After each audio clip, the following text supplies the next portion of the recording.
Good morning, people. It's Frackalicious. I'm gonna take my glasses off for this. It's hot out here. I just got done doing my walk, so I was thinking it's been a while since I made a video, and I gotta tell you about my escapade when I was coming back, because I finally started.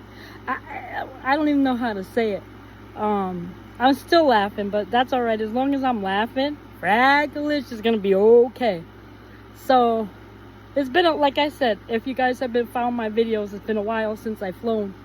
The last time I flew was, I don't know, in the middle 90s. You know, I met a friend on AOL when, AOL was popular. We got online. It was like crash, crash, bang, bang, and you got on AOL. And then you had the AOL Messenger. I met my cowgirl, Sandy. She passed away. God rest her soul.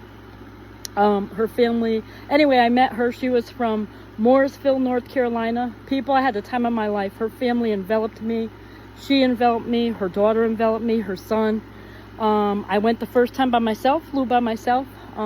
It was race week. We went to downtown Charlotte. People, holy shit, you could eat off the street. It was absolutely beautiful. But anyway, I went back the second time. I took my kids and the person I was dating at the time. We drove. We had the dog. And actually, no, they let me back up. The first time I went, her family put out this spread of food that I've never seen in my life. It was better than we have on Thanksgiving, people. It was amazing. Southern hospitality, you can't beat it. And the food, my goodness, if I ate the way they ate, I'd be 500 pounds by now. But anyway, her family enveloped me. We had a great time. It was the girls, a couple days. My boyfriend stayed with my kids, back in Sandy Hook, and flew back. I was on the plane. I was so excited. I was, of course, NASCAR fan. Dale Jarrett, he was number 88. He was my guy. And Terry Labonte, he was in first class when I flew back to Connecticut. Connecticut. I was so excited to be on a plane because we were with someone famous, right? So I flew home and we got together again. I brought my kids and the dog down there. We drove. It was a long ride. It didn't quite work out, the way it did the first time. But God rest her soul. She passed away, but I'm still friends. I haven't talked to her son in a long time. But I am friends with her daughter Jessica, which is doing wonderful. She's a very unique individual, doing fine in her personal and professional life. So I love you, Jessica. And your mom is always with me in spirit. I know that. She was my cowgirl. Anyway, people. So it's been a long time since I've flown, And got to Myrtle Beach, fine. Got there early, was excited, went through Bradley, used Spirit. Fantastic, hour-and-a-half flight. I thought that was good for my first time flying because, again, people, I didn't know what to expect. Sat next to a great lady flying down. She lives in Connecticut, but she goes to Myrtle Beach to take care of her grandson all weekend, flies home on the weekend. Kind of cool, right? Met a lot of people on the plane. I'm like, Pop, I'm just like you. Thank you, Pop. I talk to everybody. It's like, my dad, when he goes out, he's the mayor. Everybody knows him. So, had my return tickets, right? Looked at it. Said, okay, I got plenty of time. The airport's only 15 minutes away from my hotel, right? I was fixated on the wrong time on my departure ticket. So I was fixated on 5:45. I'm like, perfect. I got it in my head. I'll get up at 3:30, take a shower, quick shower, eat something quick, run down, give my, keys into the people, to the hotel. And 15 minutes away, we'll give the rent-a-car back. We got this made, Fracker. It's easy, right? Yeah, well, it was supposed to be easy. So, didn't dawn on me, got to the airport, nobody's around, got right in the airport, got right in the rental car, parked the rental car, looked around. Again, they got your credit card. I don't want to even leave a piece of paper in the car because, God forbid, they charged my credit card. Went up to the thing, nobody's around, because it's early. It was like 5:30ish or whatever time it was, maybe 20 after 5. It was more, let's see, if I left at 4:30, It was like quarter to 5. So put the rental, drop the keys in, got my luggage, got my carry-on, go to get my cell phone. No cell phone. I'm like, people, we don't realize how dependent we are. Forgot I got an iPhone, I got an Apple Watch. Everything's attached to that, but I wasn't, didn't think about it. I'm like, I gotta sit down for a minute. What the hell am I gonna do, It's my alarm. I don't know anybody's phone number. So back in the day, when I was growing up, we had total phone and we knew everybody's number. We'd call 3 people. The next 3, next one would call 3 people. It's like a party line. Now I can't even. Sometimes they'll ask me what's your cell phone number, and I really gotta think about it, because how many times do you give that out? So I sat down and I'm like, well, there's got to be somebody around. So there was a man running around, looked like squirrel on crack, right? And I say, hey, do you have keys to this box over here? And he goes, oh man, that's the only one I don't have. Of course he doesn't have a key to that. He goes, why? What's going on? And I said, I locked my keys. I locked my cell phone in the car. Oh yeah, that's a problem. He goes, just write a note, put it in a box, and go tell the Horry police, they're at the thing when you go in. Just let them know, because that's going to be the first person that, the rental car company is going to talk to. I'm like, all right. Didn't dawn on me, people. I'm walking. There's no crowds, nobody around in the airport. I get in. There's nobody rushing or anything.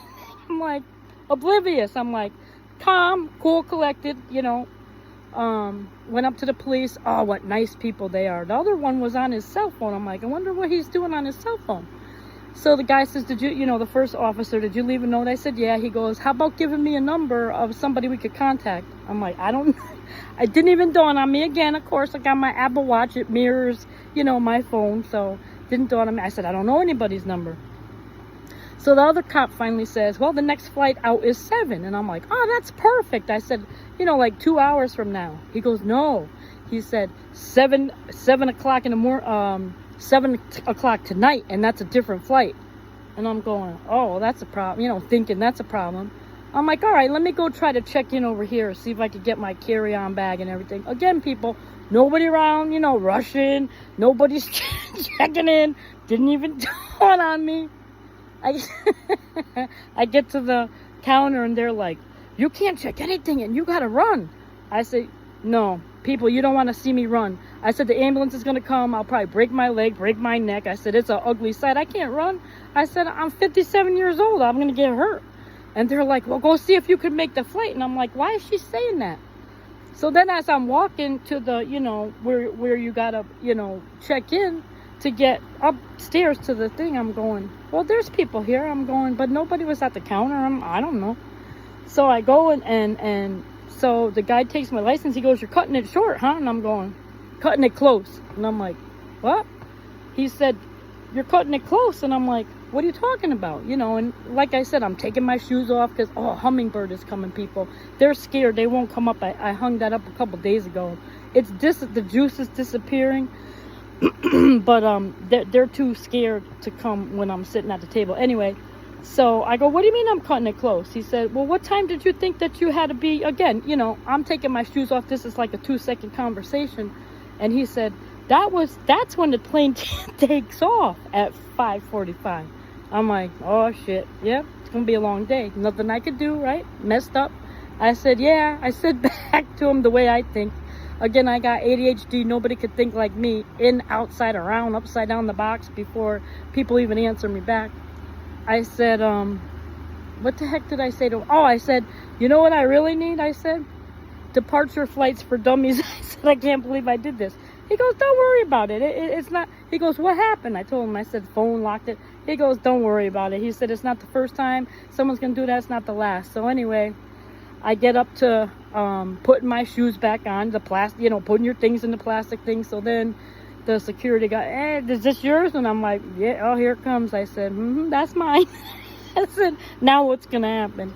He goes, starts taking all my stuff out of my bag. Because again, people, I just empty out my bathroom. And I usually check my carry-on with all my bathroom stuff on the plane. So he goes, you got to throw this out. You got to throw. I go, wait a minute, my medication's in there. He goes, I won't touch your medication. But when game over, when he started taking out my Victoria's Secret body sprays, I go, oh, stop the bus. I said, we're not throwing anything out. I said, I'm not going to make it. He goes, you don't think you're going to make it? I said, no. He goes, all right, I'm going to take you back up front. He goes, once I get to this point over here, it's a magnet. Just undo it and go back. So basically, I went back to the thing, and she says, you didn't make it? I said, no.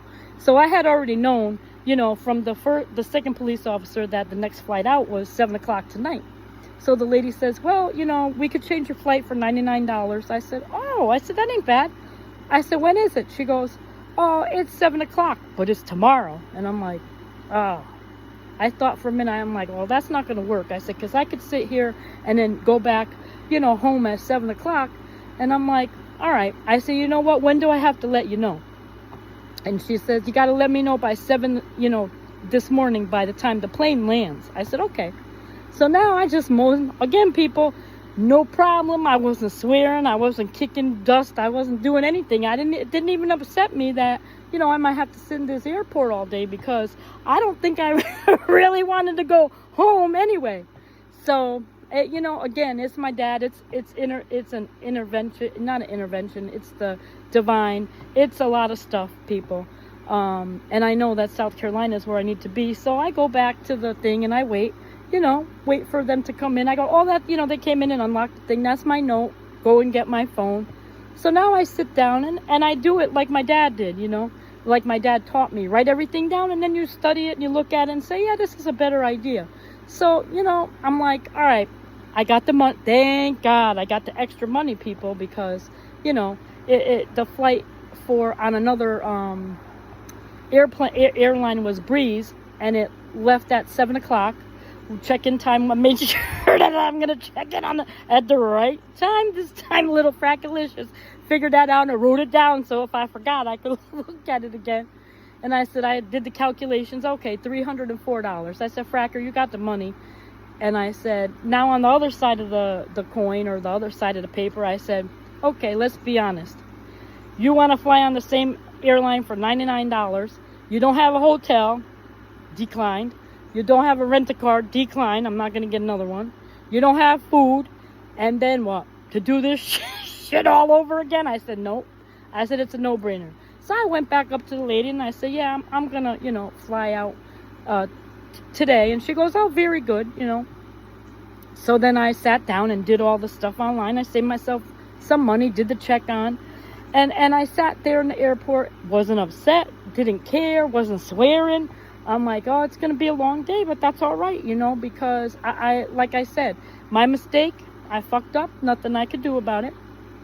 So I said, you know what, God, you're teaching me patience. My dad is slowing me down because I know one speed, people, and it's super fast. It's just my makeup and just my baseline, right? So I said, you know what, God, if I'm so, oh, here comes the what do you call it, is here again, the hummingbird, but he doesn't come near the feeder. So anyway, I said, you know what, God, if this is what I'm supposed to do, and I'm meant to be here in South Carolina, you got to give me a sign. I want 3 signs. Okay. So now I go up to the counter, you know, where they got all the travel information. I pick up this big fat book. I'm like, oh, I'm going to read this. You know, this will keep me occupied for, you know, a couple hours. So I open up the first paragraph. Guess what it had in it, people? And, you know, I think people know me by now. I speak from the heart. You know, I'm no bullshit. I'm right to the point. People don't like that. Well, then move on next, because I'm not a bullshit artist. I can be. You know, I could bullshit my way out of shit. You know, I was taught by the best by my dad. Thank you, Pop. So I open up the book. I start reading the first paragraph. Had my birth date year, 1968. I go, okay, God and my father, I said, you know, number 1, I said, I need 2 more. Well, he gave me so many signs in the airport. So then, second sign was I walked outside, because, you know, I'm going to walk, because I don't want to, my back's going to hurt, my legs are going to hurt, my ass is going to hurt, my head's going to hurt. I went, you know, would do the round robin, would walk the whole way of the airport and go sit outside for a while. So the first time I did the round robin thing and got outside, I sat down, and there was a sticker on the bench, and honest to God, people, I'm gonna post it. I'll post it on my wall because I saved it. I pick up the sticker, you know, like a little tiny sticker they stick on your luggage. It wasn't a big one like the dual thing that they put around your straps of your luggage. I pick it up. First name, Laura. I said, okay, God, one more and we're good. I said, one more and it's a home run, motherfucker. Excuse me. It's a home run, right? So nice man comes up to me, the security guy, black guy. He said, you okay? I said, oh, yeah, you know, I was telling him the story. He goes, listen, if you want to come live here, he goes, I'm a transplant from New York City. I own my own security business, he said, and you got to look into Conway. He said, that's where it's at. He said, you'll get the most for your money. We had a nice conversation. So then just sign after sign after sign. So the third sign that I could, you know, hurry up and finish this video is I came back inside, and of course, you know, they got everything upstairs. Chick-fil-A, they got Starbucks, they got all the good stuff up there. There's one little cafe downstairs. So, you know, I'm like, all right, I got one water bottle. Hopefully it was a big tall one and I couldn't fill it up in the bathroom. And people, you know, for people that don't know me, if I don't drink enough water, I drink a gallon a day. And if I don't drink enough, I get a dehydration headache. Those are the worst because it doesn't go away until you drink enough water. So the cleaning guy comes up to me and says, you're all right, you know. And I stood out because I have my orange tie-dye dress on, and I go, oh yeah, I was telling him the story, and I said, see that cafe over there? He goes, yeah. He said, what's the matter? I said, she's gonna have to get a whole truckload more of water, because I said, I got this water bottle I can't fill up, and I'm gonna have a dehydration headache. He goes, oh no.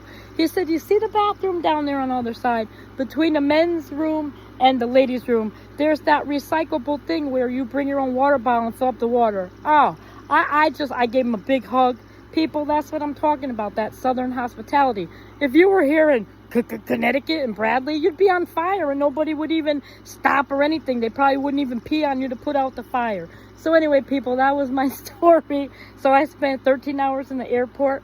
I loved every minute of it. I did not want to leave South Carolina. The time went by so fast, but I will tell you, when I got upstairs, it was the best Starbucks I ever had in my life. I cherished it like I didn't want to finish it. So anyway, people, it's okay to be vulnerable. It's okay to show the real you, because this is the real deal. And my thing is, you either love me or hate me. And if you hate me, move on, because you got some serious issues, because I'm down to earth and I'm very compassionate and I'm a giving person. So anyway, people, happy Saturday. Thanks for watching this far. If you got to the end of my rambling, but I said I got to tell you about my airport, fiasco, and have peace in your hearts. Know your love, because I love everybody, and if you need to talk, you just pick that phone up, or you instant message me, whatever you want to do, because I'll make you laugh, pee, spit, choke, and have peace in your hearts, and always put yourself in a safe position, because you are worth it. Again, self-care Saturday. Have a good day. Love, Frackalicious.